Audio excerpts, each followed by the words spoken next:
Por essa, Alexandre de Moraes não esperava, e nem mesmo os ministros do STF.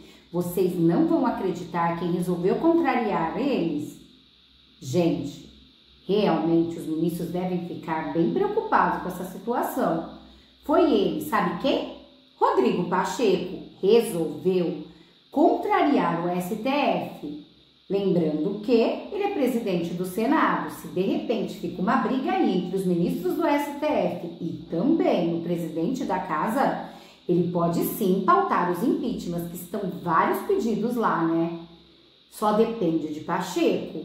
Então, com certeza, esta notícia incendiou o STF, tem deixado os ministros sem sono. E olha esta notícia que eu vou trazer agora para vocês. E mais, ainda hoje eu vou trazer revelações fortíssimas, sabe de quem?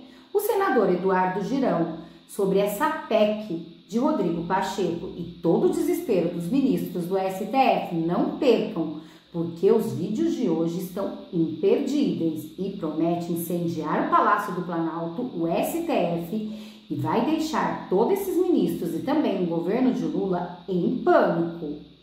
E olha esta notícia: Pacheco contraria STF e apresenta PEC para criminalizar porte de todas as drogas em qualquer quantidade. Na quinta-feira, dia 14, o presidente do Senado, Rodrigo Pacheco, sinalizou que a casa deve apresentar uma proposta de emenda à Constituição, uma PEC, que classifica o porte e posse de drogas como crime, independente de quantidade e tipo. Por essa, esses ministros não esperavam, porque eles estão fazendo de tudo para implantar essa situação absurda aqui no Brasil. E assim, o que vai acontecer? Piorar os assaltos, as mortes, aquelas pessoas que usam droga vão piorar e vai ser um caos no nosso Brasil. Mas Pacheco não deixou barato, resolveu bater de frente com os ministros. E não percam, já, o senador Eduardo Girão vai revelar tudo sobre isso. Pacheco afirmou, aspas, há uma sinalização do STF de uma descriminalização do porte para uso de drogas, algo que o Senado Federal, em sua maioria, é contra, fecham aspas, e acrescentou. O primeiro caminho a ser observado é de uma PEC que diz que deve ser considerado crime e porte ou posse de substância entorpecente ilícita em qualquer circunstância, em qualquer quantidade. O texto deve ser entregue até sexta-feira, dia 15, posteriormente encaminhado para o CCJ do Senado. Pacheco ressaltou o papel do Legislativo no Senado, aspas, nós temos essa atribuição constitucional, nós somos representantes do povo brasileiro, nós definimos as leis do país. Ele ainda considera necessária uma revisão da lei antidrogas e alertou contra a legitimação do tráfico em pequenas quantidades. A postura de Pacheco vem em meio a tensões do STF sobre a descriminalização do porte de drogas no Brasil. Gente, olha isso que o STF está querendo fazer com o nosso Brasil. Vamos ficar atento, povo brasileiro. Isso é muito grave, vai piorar muito a situação do Brasil, que já está bem complicada com o governo de Lula. Foi só o governo de Lula entrar que veio com essa situação das drogas de novo, né? Na época de Bolsonaro, não se comentava disso. Ainda bem que Rodrigo Pacheco bateu de frente com os ministros do STF. E olha agora o que vai dizer o senador Eduardo Girão.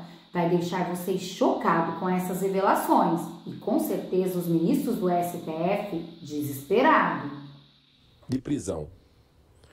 Um síndico, dentro dos tempos, tem muitas dessa humanidade, momentos de senhores senadores, funcionários dessa casa, assessores, brasileiros, brasileiras que estão aqui nas galerias do Senado Federal, mas que também estão nos ouvindo, nos assistindo pelo trabalho competente aí da equipe de comunicação da Casa Revisora da República. Senhor presidente,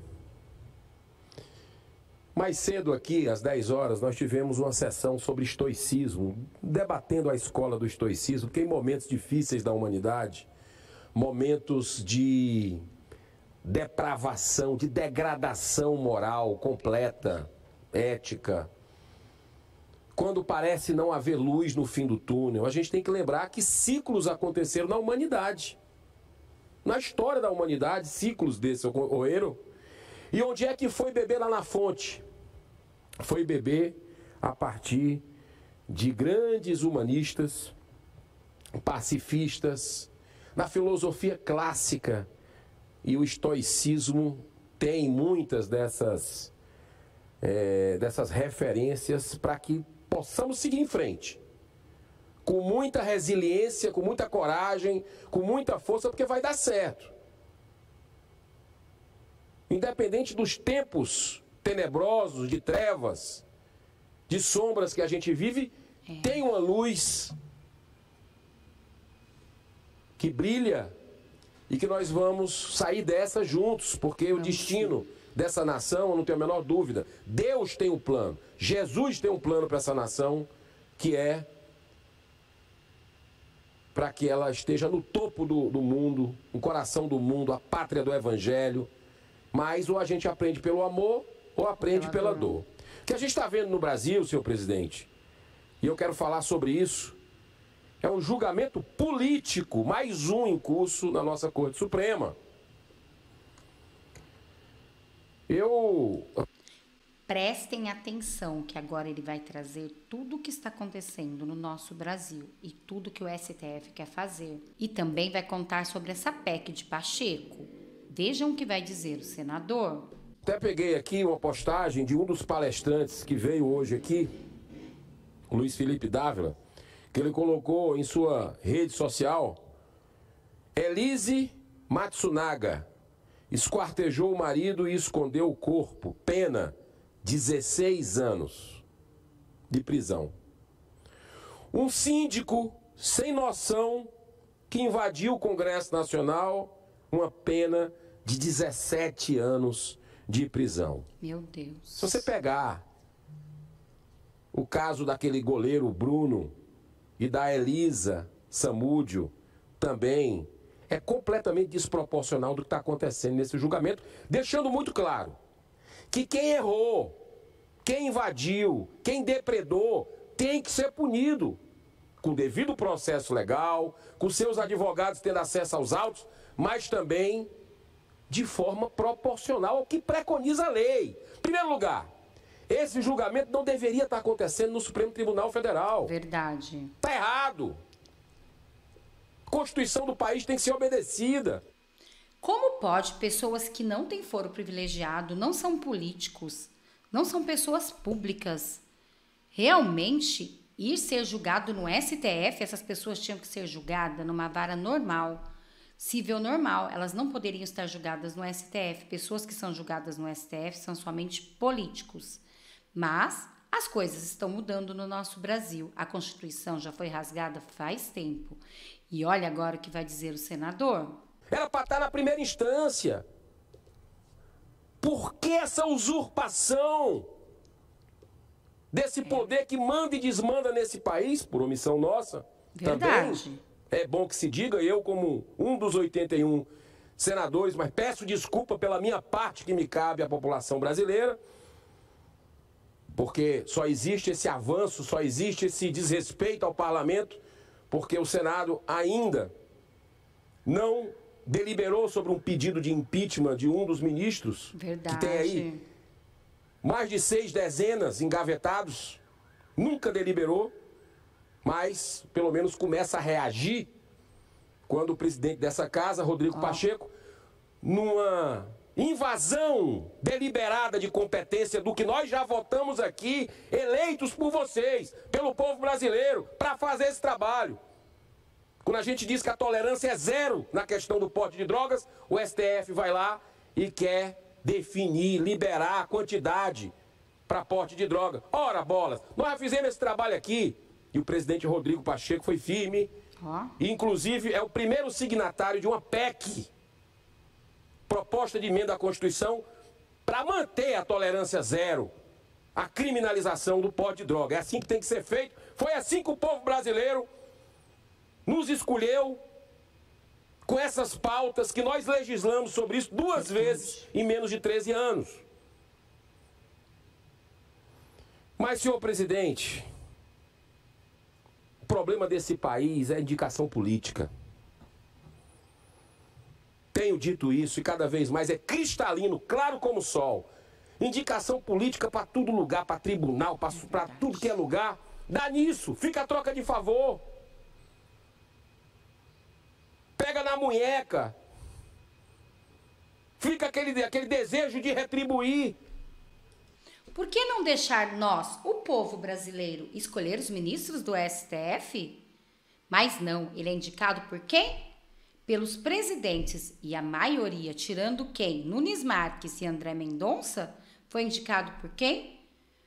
Por presidentes do lado da esquerda, que são a favor de todas essas atrocidades que está acontecendo no nosso Brasil. E é por isso que o nosso Brasil está indo de mal a pior, mas temos que ter fé e esperança que isso vai melhorar. E olha agora o que vai dizer o senador. Isso não é meritocracia.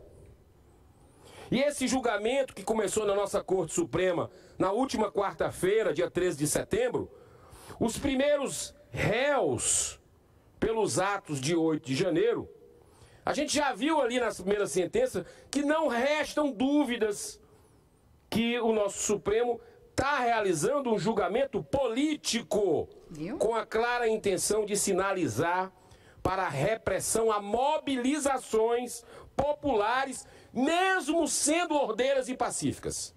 E é esse o medo que eu vejo conversando nas praças, nos mercados, com cidadãos de direita, de esquerda, de centro, contra governo, a favor do governo. Eu converso com todo mundo, respeito, a regra da boa conversa é o respeito, mas eu vejo um medo, e talvez esse foi o grande objetivo daquela arapuca que foi armada, que o governo não protegeu.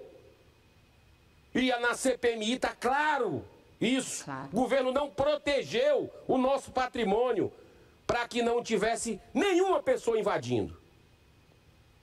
Entraram pessoas aqui no Senado, na Câmara, no STF e no Palácio do Planalto, porque o governo Lula permitiu. Verdade. Recebeu, só o seu general do Lula, Gonçalves Dias, recebeu 36 alertas.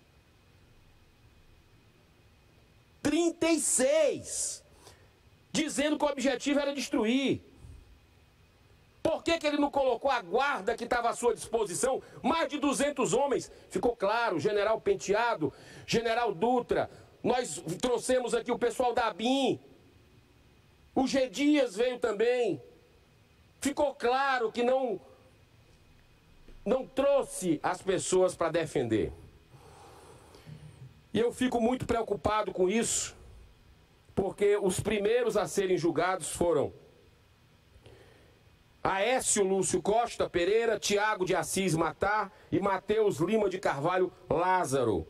E olha só o que foi que aconteceu.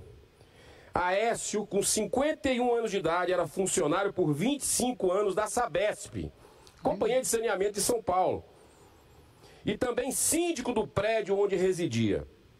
Tiago, 43 anos, é produtor rural de Votuporanga. E Mateus, com 24 anos de idade, trabalha como entregador na cidade de Apucarana, no Paraná.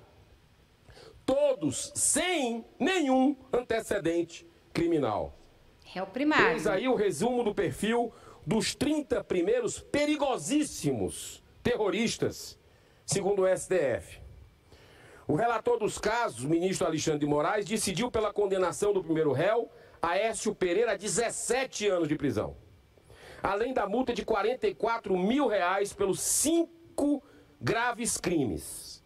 Aí vão eles, preste atenção. Associação criminosa armada, abolição violenta do Estado Democrático de Direito, golpe de Estado, dano qualificado e deteriorização do patrimônio tombado. Do seu voto, do relator, divergiu os ministros Cássio Nunes Marques, André Mendonça, Cristiano Zanin e Luiz Roberto Barroso, quanto à prática dos crimes imputados, bem como a quantitativo das penas impostas. Mas prevaleceu a decisão do relator pelo voto da maioria. Moraes estabeleceu ainda uma indenização de danos morais, sem trocadilho com a palavra, coletivos, danos morais coletivos de 30 milhões de reais a ser paga de forma solidária por todos os réus condenados pelos atos de 8 de janeiro. Gente, vocês ouviram esses relatos do senador Eduardo Girão? Enquanto tem pessoas que matam e saem pela porta da frente, muitas das vezes não são não réus primários, esses homens estão tendo penas gravíssimas de 17 anos de prisão e ainda multas absurdas. Realmente, esse momento que estamos vivendo no nosso Brasil é gravíssimo. E foi como disse o senador Eduardo Girão, palavras dele. O governo não fez nada para proteger o patrimônio. Ele realmente, o que parece, queria que chegasse nessa situação. Para assim culpar nós, né? O povo conservador. Porque tudo para eles são os bolsonaristas. Mas aqueles mesmo que estavam tirando foto naquele dia e que estavam mostrando junto com o G. Dias, esses não estão nenhum presos. Realmente, gente, o que está acontecendo no nosso Brasil é muito grave e o povo precisa saber. Então, compartilha muito esse vídeo para que mais pessoas fiquem sabendo a verdade que a mídia não mostra. Mas aqui no Notícias Top, vocês sempre vão estar por dentro de tudo. Muito obrigada a todos.